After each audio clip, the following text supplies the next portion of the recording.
Well, hello and welcome back. We are continuing our season. We're continuing a conversation.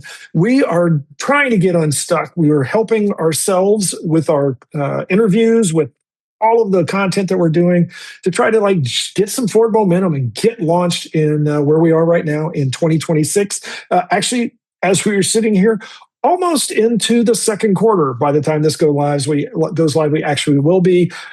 But I digress. This is the Developreneur podcast, also known as Building Better Developers. I am Rob Broadhead, one of the founders of Developreneur, also the founder of RB Consulting, where we help you do a technology reality check. Before you jump into that big investment of time and money and resources, we're going to help you figure out, is that the right way? Are you actually doing the things you need to do so that the tools that you're eventually going to get, the products you're eventually going to get are actually useful, and you're not just going tools first and then trying to figure out how to slam that square peg into a round hole. Good thing and bad thing. Good thing is this is a fun little combo of two. We were out the other night, found a great place in town. It was awesome. It's one of these rooftop bars. You had great vistas and all of that kind of stuff. It was good drinks. It was good food. All the things you would want. So very good. The downside is a couple of days later, we found out that they had accidentally added another zero to the end of our bill. And so what we thought was a very economical dinner actually was a very expensive dinner. But as things work out, it's just an excuse for us to go back there so they can correct the bill, get the right charge on there, and get a second attempt at it. You guys will only get one attempt at this, though, so listen very closely as Michael introduces himself. Hey everyone, my name is Mike Kamalash. I'm one of the co-founders of Developreneur, Building Better Developers. I'm also the founder of Envision QA, where we create reliable, tailored software that helps you work smarter, scale faster, and stay in control of your business. Good thing, bad thing. Good thing, the pipes are fixed at the river by the time you listen to this, so I actually have water again after the wonderful freeze we had this year. Bad thing, we're getting into allergy season, so I am stoked up on Benadryl and all the other antihistamines right now because everything is in bloom, which is also a good thing, but it's a bad thing for those with sinuses. Yes, he's going to get a YUI for a YouTubing under the influence, possibly. So watch out, get the blue lights going and everything. But before he gets into trouble, we're going to dive back into our conversation with Dr. Joseph. We're going to pick up right where we left off. Pencils up, take notes. This is a great conversation, and there are links in the show notes that I think you will be more than happy to take advantage of after the fact. Here we go, right back into our discussion. Now, you run it. One of the things that is, AI is a big topic these days, but another one that has been for quite a while is imposter syndrome. It's very common, apparently across people's success all over the place. Now, is this something that you run into? Is this somehow maybe even related to some of the people getting stuck with, they have an artificial ceiling of basically they're dealing with due to essentially the same things that are the key factors of imposter syndrome? Okay, so I imagine you gentlemen have been in business and you've been at a point where it just feels like it's just stagnant at a certain level, right? Mm-hmm. Yeah. In reality, there is no ceiling there, right? Mm-hmm. It's imaginary. And what sticks us to that is that programming and the way our perceptions about ourself, our life, our business, all of that's what sets that imaginary ceiling or that stall point. So again, it all comes back to as we start shifting that and we remove that ceiling, the vision of that ceiling and replace it with the dynamic vision of the growth in the business. Now all of a sudden we operate differently than when we're seeing that we're stagnant and we've hit some ceiling in our growth. What we've done is we've hit a point where we need to go in there and shift some of that programming to open that back up again. So given I've been in situations similar to that where, you've hit a ceiling, you push past it, but the anxiety of the business is something I constantly struggle with because, one, I started my business a couple of years ago. I rebranded from an Internet of Things to actually a software company. And one of the challenges I've had is constantly feeling that, did I make a mistake? Should I go back to the way it is? You have all that self-doubt. and it just builds the anxiety. What are some of the steps that you would recommend to me or our listeners to help reset that mindset, to help, or at least get us back on the right track to them focusing on the business, not being worried about it as much? I mean, yes, there's always worried financials, but not over worrying about something that you shouldn't have to worry about. It's kind of hard to do when you're in the midst of it. But do you have a written out vision of what the fullness of what you see your organization at, Michael? I do. Okay. How often, when you're in that anxiety state and you go back to that vision, does it pump you up? Does it change it? Does it relax any of the anxiety for you? It does a little bit. The problem I have is the first customer I took was outside of my business model. It was one of those where I needed revenue. It was a good opportunity. I took it, but it is outside of my comfort zone. It wasn't within the business model. And unfortunately, that I'm still trying to get that project to completion. It's one of those where it's a chicken and egg kind of thing. You need revenue to get the business going, so you kind of take what you need to get started. And it was something that I've done before, but wasn't within kind of the focus of what I wanted to do for the business. So it's still there. It's still lingering, trying to get it across the finish line. But I can't seem to pull myself back from it enough to refocus and get back to my business, get back to my vision, get back to what I'm passionate about. Does that make sense? So you're stuck in that. Yes. And that gets all your attention, and it causes your anxiety, and it causes you, because now if you're stuck in that, it does. And every business owner I've ever met, and myself included, have been at that point where we, getting going, we look more at revenue potential than we do the ideal client. It's only after we start growing some that we start identifying, this is my ideal client, or when we've hit that ceiling area, that we start become willing to look at those things, right? So with this, have you had experienced growth outside of that one place in your company? Not yet. I had a second potential client, but they had money issues and kind of went away. So just still haven't been able to quite find that next customer yet that is in my sweet spot to get re-energized, basically back to what my passion is. And how, let me ask this specifically, how long have you had this client, roughly? About 1.5 years. Okay. And why do you think that customer is causing you stall? Lack of requirements and some issues with a potential employee not wanting the new software solution to go forward. So I'm running into some friction, internal friction within the business, and it's some internal politics. Level, yeah, okay. I understand you're facing some things with that client and stuff like that, but at a deeper level, when we're spending time in anxiety, when we're spending time in worry, when we're spending time in I can't because of this and everything else, we're losing that time that we could be putting into developing new customers.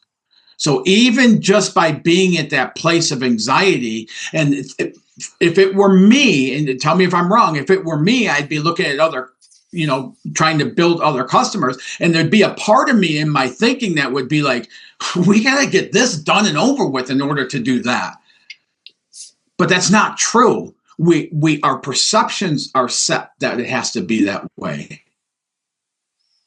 And so that becomes the reality we experience, but it's only because there's something programming in the subconscious that says, I need to get this out of the way so I can do those other ones. What if in spite of, what if in spite of getting through to him to get to that next level, what if there were a way to do those simultaneously where you start growing in these other areas as you're dealing with that person? And, it goes into a host array of things as far as doing that and stuff like that. But what if there were a way of doing that simultaneously, and which then would reduce that anxiety, would reduce the time spent in worry and all that, and have you more motivated for the growth that's there for you? Would that change for you? Oh, yes, definitely. That's exactly, you guys. That's a great example, Michael. That's exactly what we're doing. So many people think I got to get over this hurdle to get to this next thing. I got to get through this person that doesn't fit my model to get to the people that's not true. It's only true because that's what we believe, and that's coming from that programming in the subconscious. You're not limited by one customer. You never can be unless you believe that you are, and that's what causes that. So if we were working together, I would start with a clean sheet of paper and I would start that dynamic vision and start building it, because now you know you have that client right now that's not a good fit. Mm-hmm. And so as we build that vision, in spite of that, what you're doing is you're shifting programming without even personally addressing it. You're shifting programming that I can do this. This is going to happen. And what you're doing in that is you start becoming that person at whatever level of business you want to get to. That's the whole process right there.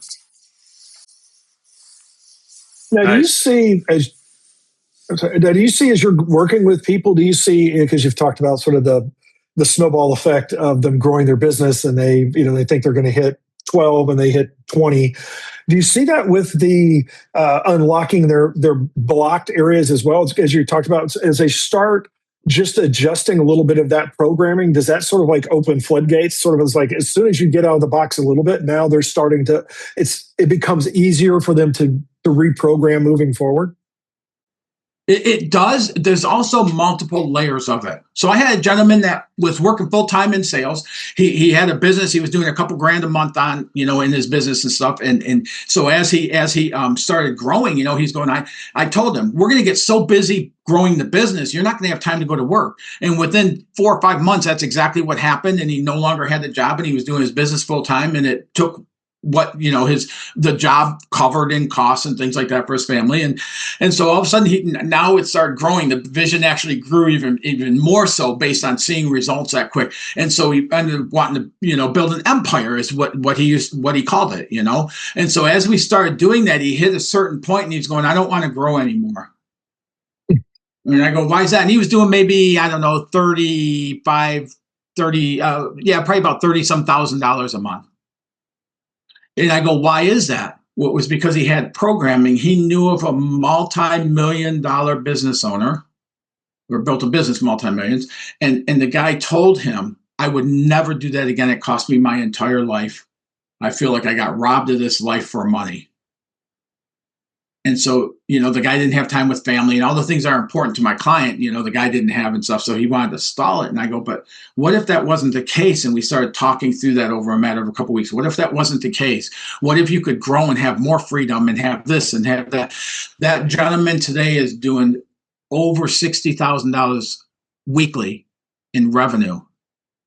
And he has freedom to go on golf weekends, to go travel with his family, to go do what he wants to do, to travel. Now that we've assembled the team that's working with him and stuff, he'll go away for 3 weeks and barely look at his laptop, other than just check in once a day with see how things are going and stuff. And it actually, in doing so, opened up a level of freedom he never even thought would be possible for him.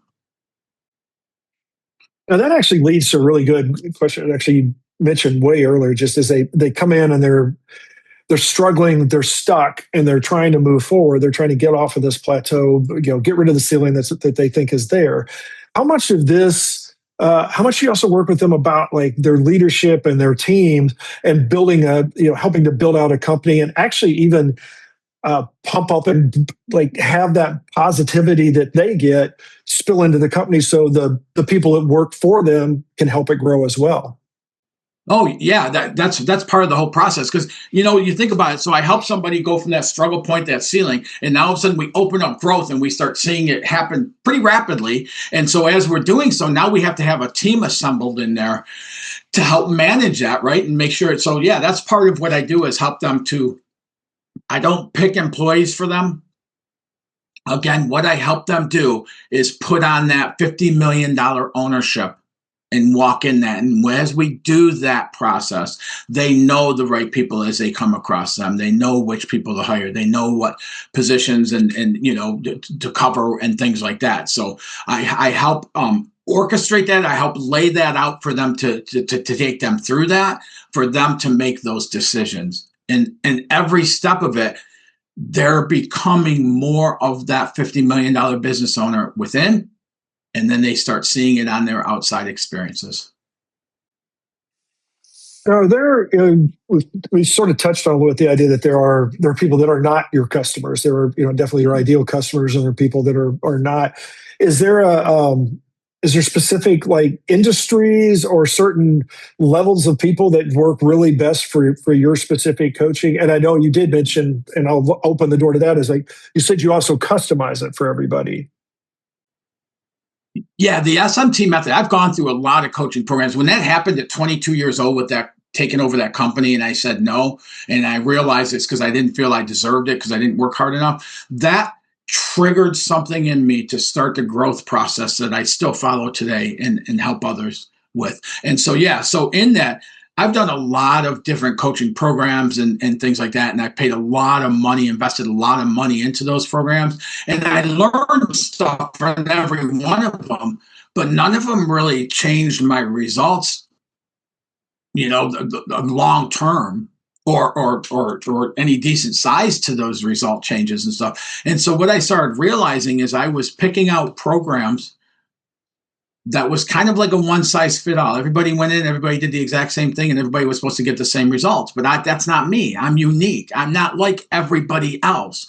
So as I did that enough times to where I was finally like, this is not working. And the problem, it ended up starting as a problem. But what it led me to is realizing, like every time I walked away from one of those programs at the end, I thought even more so, there's something the matter with me, that I'm not getting the results they're boasting, and I'm not. And eventually what I realized is it wasn't me. It was those programs were not developed for me in mind. They were developed as a one size fit all. And so it was really important as the SMT method came to fruition. And I say very honestly, it didn't come from me, this program, it came through me. And so as I was a VP of sales and I was training my sales team and developing a greater number of top producers on my sales team and things like that, using the tools before there was a method, I started realizing, like, in doing it the way I was doing it, which I didn't plan, I wasn't smart enough to think this stuff out, but I had to have unique conversations with each one of the people, each one of the salespeople I was working with. And it's been the same way with business owners. Yeah, we're all business owners. We all hit ceilings. We have those commonalities, but we're all unique. And so this method that I've developed it works off of the uniqueness of every individual that I work with. Every person's desires for their business, the size of their business, the impact of their business, the life freedom is unique to that individuals. As we start moving through the program and we start developing systems of accelerating habits, those are unique to that individual. It's not like everybody follows the same habits and everybody sets their alarm clock for 6 o'clock or 7 o'clock and everybody does this and everybody does that. It's not like it's unique. What somebody may it may charge them up to get up at 5 o'clock in the morning and go work out right away and ice, the ice tub and things like that and stuff. That's great. Other people, there's no way in heck that would work. So it's really based on the uniqueness of the individual I'm working with, not as a one size fit all for everybody.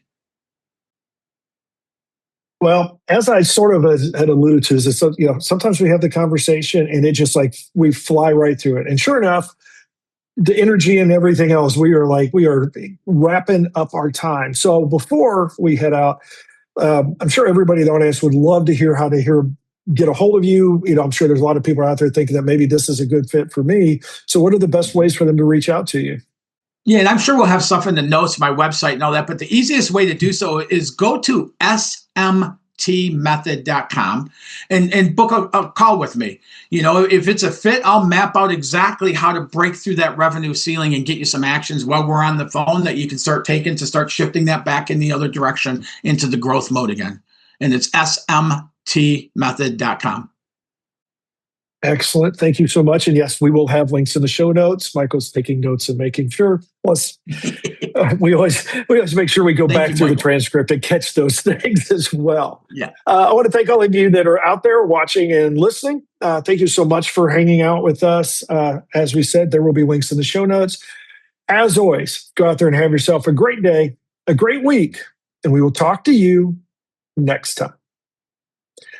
Now, I started off with the initial as you can either throw out a challenge or you can throw out if there's like a nugget of information that you would throw out. We've covered, I think, quite a bit, but now that you've had a little bit of time, like what would you share with this in this bonus material, this bonus time with our listeners now, our watchers? What would you either push them to do or something that you could do to help push them into that next step? I would say that it's not easy, but I would tell people if you're in that ceiling mode, take a half a day off of work, grab a pad of paper and a pen, and right from where you are right now in that, start writing out what you'd love to see your business be at. Look out 3 years, 5 years, whatever it is. And what do you want to see your business? And start writing that. How do you live life with the business at that side? How's your health and well-being, your relationships, your time, money, freedom? What kind of places do you want to go to and do? Where do you want to live? Start ironing that out on a pad of paper and take that time to do that. That is such a valuable tool because what that will do is multiple things. It allows you to pull back from the chaos that happens during the ceiling. It'll allow you to get clarity within inside of yourself of what you're doing and why you're doing it. And it just taking the time to write that out will start opening up avenues. It'll start alleviating some of the anxiety and stress and things like that are happening during that time of the ceiling. And it'll start allowing you to kind of almost like to be led into that life rather than trying to take on all the responsibility within inside of yourself that you have to fix it and strategize perfectly and market perfectly and do all those things. That's awesome advice. It comes to mind the idea that big corporations usually every year, maybe more often, they have these corporate retreats where that's exactly what they do is they step back, get away from the hustle of the daily stuff and say, let's think about, let's go look at long-term and things like that. And so that's awesome for individuals to take their own little corporate retreat and just, take a half a day, take an afternoon, a morning, something like that, and put those thoughts down on paper. So that was more than worth the bonus material time for those that have spent a little bit of extra time hanging out with us. Thank you so much for your time. Thank you for hanging out with us, for jumping on and getting in here. There's a ton of information that you gave. It was a lot of fun talking to you. So thank you so much for your time and hanging out with us. Absolutely. I felt the same way. I mean, great thing to bring that up, Michael, as far as your business and stuff like that. And I'm telling you, if you want to talk, man, schedule something with me. We'll talk about that and help you get some things to start seeing that differently and shifting those perceptions. Man, this is a great conversation, you guys. I'm so grateful that I got to be a part of this with you guys this morning. Thank you so much. It was our pleasure as well. Mm-hmm. Well, yeah, Michael probably will reach out to you. If not, I'll wait this side. I'll poke him a couple of times. I don't know which way he's Thank you so much. Go have yourself a great day, and we will get you links once this goes out. It'll probably be, I guess it's now about mid-May-ish, end of April, mid-May, something like that. We will get you links when it goes live. It'll go out on a Tuesday and a Thursday. We'll give you both of them right before that. And if there's anything we can do between now and then for you, definitely let us know. Absolutely. And the same thing from your side. If there's anything I can do, just let me know. And we'll talk. Excellent. Hopefully we'll talk outside of this podcast too. Sounds good. Thanks a lot. You have a great day. You guys too. Bye-bye. Bye-bye.